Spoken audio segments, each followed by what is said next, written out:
সূরা আয-যুখরুফ। রহমান রহিম আল্লাহ তাআলার নামে। হামিম। সুস্পষ্ট কিতাবের শপথ। আমি কে আরবি ভাষার কোরআন বানিয়েছি যাতে করে তোমরা এটা অনুধাবন করতে পারো। এ মহাগ্রন্থ কোরআন আমার কাছে সমুন্নত ও অটল অবস্থায় মজুদ রয়েছে। হে নবী, তুমি বলো, আমি কি সংশোধনের কর্মসূচি থেকে সম্পর্কহীন হয়ে তোমাদের উপদেশ দেওয়ার কাজ শুধু এ কারণেই ছেড়ে দেব যে তোমরা একটি সীমা লঙ্ঘনকারী সম্প্রদায়? আগের লোকদের মাঝে আমি কত নবী না পাঠিয়েছি।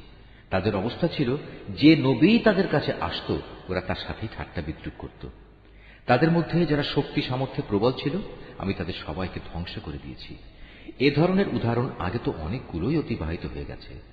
তুমি যদি ওদের জিজ্ঞেস করো আসমান সমূহ ও জমিন কে সৃষ্টি করেছেন, তবে তারা অবশ্যই বলবে, এগুলো তো সবই পরাক্রমশালী ও সর্বজ্ঞ আল্লাহ তাআলাই পয়দা করেছেন, যিনি তোমাদের জন্য পৃথিবীকে বিছানা সদৃশ করেছেন, তাতে পথঘাট বানিয়েছেন যাতে করে তোমরা গন্তব্যস্থলে পৌঁছতে পারো। তিনি আসমান থেকে পরিমাণ মতো পানি বর্ষণ করেছেন এবং তা দিয়ে মৃত ভূখণ্ডকে জীবন দান করেছেন। একইভাবে তোমরাও একদিন পুনরুত্থিত হবে। তিনি সব কিছুই জোড়ায় জোড়ায় পয়দা করেছেন। তিনি তোমাদের জন্য নৌকা ও চতুষ্পদ জন্তু বানিয়েছেন যেন তোমরা তার উপর আরোহণ করো, যাতে করে তোমরা তাদের পিঠে স্থির হয়ে বসতে পারো। সেগুলোর উপর সুস্থির হয়ে বসার পর তোমরা তোমাদের মালিকের অনুগ্রহের কথা স্মরণ করো এবং বলো, পবিত্র ও মহান তিনি, যিনি আমাদের জন্য একে বশীভূত করে দিয়েছেন। অন্যথায় আমরা তো তা বশীভূত করার কাজে সামর্থ্যবান ছিলাম না। আর নিঃসন্দেহে আমরা আমাদের মালিকের দিকেই ফিরে যাব। এ সত্ত্বেও এরা আল্লাহ তাআলার বান্দাদের মধ্যে থেকে কার জন্য তার সার্বভৌমত্বের কিছু অংশ দান করে? মানুষ স্পষ্টতই বড় অকৃতজ্ঞ। রুকু 2। আল্লাহ তাআলা কি তার নিজস্ব সৃষ্টি থেকে কন্যা সন্তানই বাছাই করেছেন আর তোমাদের জন্য মনোনীত করেছেন পুত্র সন্তান? অথচ যখন এদের কাউকে এসে কন্যা সন্তানের সুসংবাদ দেয়া হয়, যার বর্ণনা ওরা দয়াময় আল্লাহ তাআলার জন্য দিয়ে রেখেছে, তখন তার নিজের চেহারাই কালো হয়ে যায় এবং সে মনস্তাপকৃষ্ট হয়ে পড়ে। এ কি আশ্চর্য! কন্যা সন্তান যারা সাজ অলঙ্কারে লালিত পালিত হয়, যারা নিজেদের সমর্থনে যুক্তিতর্কের বেলায়ও অগ্রণী হতে পারে না, তাদেরই তারা আল্লাহ তাআলার জন্য রাখল। শুধু তাই নয়, এরা আল্লাহ তাআলার ফেরেশতাদেরও, যারা দয়াময় আল্লাহ তাআলার বান্দা মাত্র, নারী বলে স্থির করে নিল। ফেরেশতাদের সৃষ্টির সময় এরা কি সেখানে মজুদ ছিল যে তারা জানে এরা নর না নারী? তাদের এ দাবিগুলো ভালো করে লিখে রাখা হবে এবং কিয়ামতের দিন তাদের এই ব্যাপারে জিজ্ঞেস করা হবে। এরা আরো বলে, দয়াময় আল্লাহ তাআলা ইচ্ছা না করলে আমরা কখনো এ ফেরেশতাদের ইবাদত করতাম না। এদের কাছে আসলে এ ব্যাপারে কোনো জ্ঞানই নেই। এরা শুধু অনুমানের উপরই ভর করে চলে। আমি কি এর আগে তাদের অন্য কোনো কিতাব দিয়েছিলাম যা ওরা আজ আঁকড়ে ধরে আছে? কোন কিতাবের বদলে তারা বরং বলে, আমরা আমাদের বাপ দাদাদের এ মতাদর্শের অনুসারী হিসেবে পেয়েছি এবং আমরা তাদেরই পদাঙ্ক অনুসারী মাত্র। হে নবী, আমি তোমার আগে যখনই কোনো জনপদে এভাবে সতর্ককারী নবী পাঠিয়েছি, তখনই তাদের বিত্তশালীরা বলেছে, আমরা আমাদের বাপ দাদাদের এ মতাদর্শের অনুসারী হিসেবে পেয়েছি এবং আমরা তাদেরই পদাঙ্ক অনুসারী। হে নবী, তুমি বলো, যদি আমি তার চাইতে উৎকৃষ্ট পথ নির্দেশ তোমাদের কাছে নিয়ে আসি, যার উপর তোমরা তোমাদের বাপ দাদাদের পেয়েছ, তারপরেও তোমরা তাদের অনুসরণ করবে? তারা বলল, যে দিন দিয়ে তোমাকে পাঠানো হয়েছে আমরা তা প্রত্যাখ্যান করছি। অতএব আমি তাদের কাছ থেকে বিদ্রোহের প্রতিশোধ নিয়েছি। তুমি দেখে নাও মিথ্যাবাদীদের কি বিভৎস পরিণাম হয়েছিল। যখন ইব্রাহিম তার পিতা ও তার জাতিকে বলল, আমি অবশ্যই তাদের থেকে সম্পূর্ণ মুক্ত যাদের তোমরা পূজা করো। হ্যাঁ, আমি ইবাদত শুধু তাঁরই করি যিনি আমাকে পয়দা করেছেন। নিঃসন্দেহে তিনি আমাকে সৎ পথে পরিচালিত করবেন। সে একথা তার পরবর্তী বংশধরদের কাছে তাওহীদের একটি স্থায়ী ঘোষণা হিসেবে রেখে গেল, যাতে করে তারা তার বংশের লোকেরা এদিকে প্রত্যাবর্তন করতে পারে। এ সত্ত্বেও আমি তাদের ধ্বংস করিনি, বরং আমি তাদের ও তাদের বাপ দাদাদের পার্থিব সম্পদ দান করা অব্যাহত রেখেছি, যতক্ষণ না তাদের কাছে সত্য দিন ও পরিষ্কার ঘোষণা নিয়ে আরেকজন নবী এসে হাজির হয়েছে। কিন্তু যখন তাদের কাছে সত্য দিন এসে গেল, তখন তারা বলতে লাগলো, এ তো হচ্ছে জাদু, আমরা তো কিছুতেই তা মেনে নিতে পারি না। তারা এও বলল, এ কোরআন কেন দুটো জনপদের কোন প্রভাবশালী ব্যক্তির উপর নাজিল হল না? হে নবী, তারা কি তোমার মালিকের রহমত বন্টন করছে? অথচ আমি তাদের দুনিয়ার জীবনে তাদের মধ্যে তাদের জীবিকা বন্টন করেছি। আমি তাদের একজনের উপর আরেকজনের বৈষয়িক মর্যাদা সমুন্নত করেছি, যাতে করে তারা একজন অপরজনকে সেবক হিসেবে গ্রহণ করতে পারে।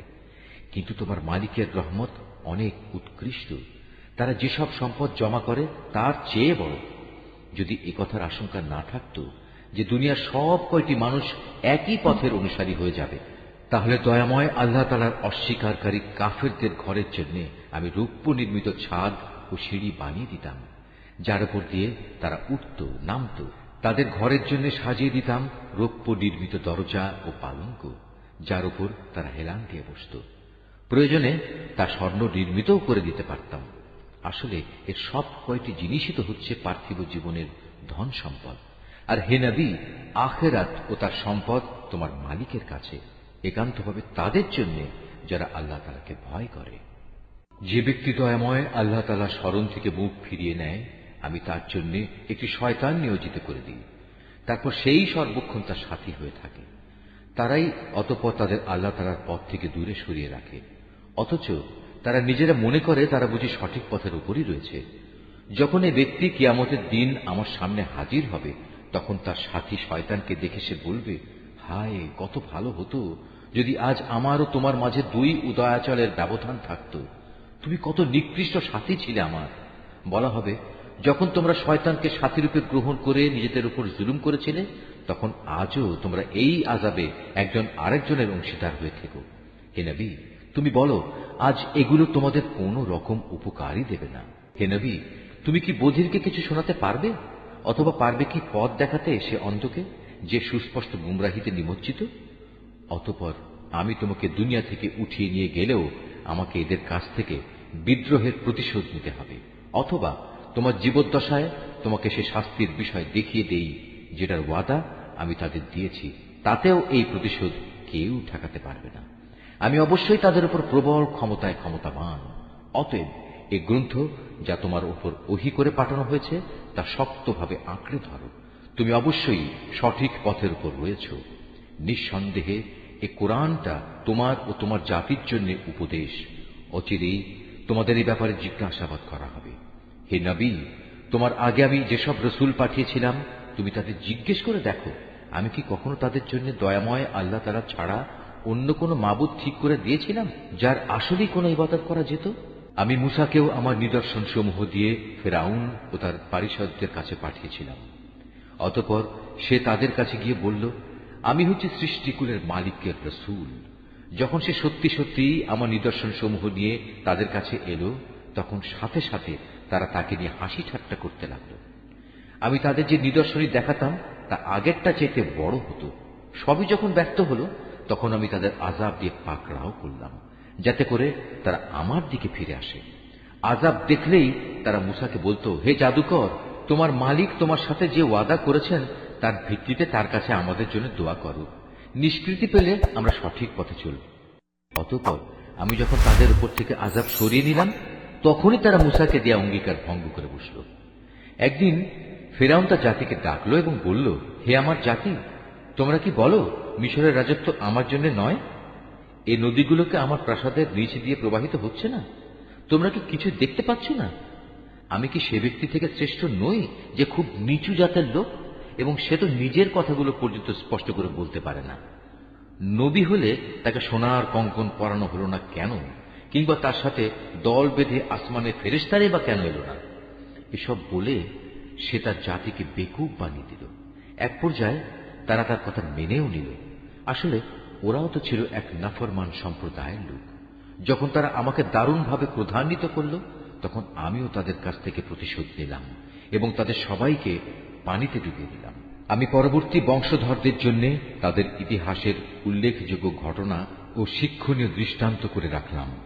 হে নবী, যখনই মারিয়াম পুত্রের উদাহরণ পেশ করা হয়, তখন সাথে সাথে তোমার সম্প্রদায়ের লোকেরা খুশিতে চিৎকার জুড়ে দেয়। তারা বলতে থাকে, আমাদের মাবুদরা ভালো না সে মারিয়াম পুত্র ঈসা ভালো? আসলে এরা কেবল বিতর্কের উদ্দেশ্যেই এসব কথা উপস্থাপন করে। বরং এরা তো কলহপরায়ণ জাতিই বটে। মূলত সে ছিল আমারই একজন বান্দা, যার উপর আমি অনুগ্রহ করেছিলাম। তাকে বনী ইসরায়েলদের জন্য আমি আমার কুদরতের একটা অনুকরণীয় আদর্শ বানিয়েছিলাম। আমি চাইলে তোমাদের বদলে ফেরেশতাদের পাঠাতাম। সে অবস্থায় তারাই দুনিয়ায় আমার প্রতিনিধিত্ব করত। সে মরিয়ম পুত্র ঈসা হবে মূলত কিয়ামতের একটি নিদর্শন। হে নবী, তুমি লোকদের বলো, তোমরা সে কিয়ামতের ব্যাপারে কখনো সন্দেহ পোষণ করো না। তোমরা আমার আনুগত্য করো, কেননা এটাই তোমাদের জন্য সহজ সরল পথ। শয়তান যেন কোনো অবস্থায় এ পথ থেকে তোমাদের বিচ্যুত করতে না পারে, সেদিকে বিশেষভাবে খেয়াল রেখো। নিঃসন্দেহে সে হচ্ছে তোমাদের প্রকাশ্য দুশমন। ঈসা যখন স্পষ্ট দলিল প্রমাণ নিয়ে এলো, তখন সে তার লোকদের বলল, আমি তোমাদের কাছে প্রজ্ঞা নিয়ে এসেছি এবং তোমরা যে আমার অবস্থান সম্পর্কে নানা মতবিরোধ করছো তা আমি তোমাদের স্পষ্ট করে বলে দেব। অতএব তোমরা আল্লাহ তাআলার আযাবকে ভয় করো এবং আমার কথা শোনো। আল্লাহ তাআলাই হচ্ছেন আমার মালিক, তোমাদেরও মালিক। অতএব তোমরা তাঁরই ইবাদত করো। এটাই হচ্ছে সরল পথ। এ সত্ত্বেও তাদের বিভিন্ন দল তাকে নিয়ে নিজেদের মধ্যে নানা মতানৈক্য সৃষ্টি করল।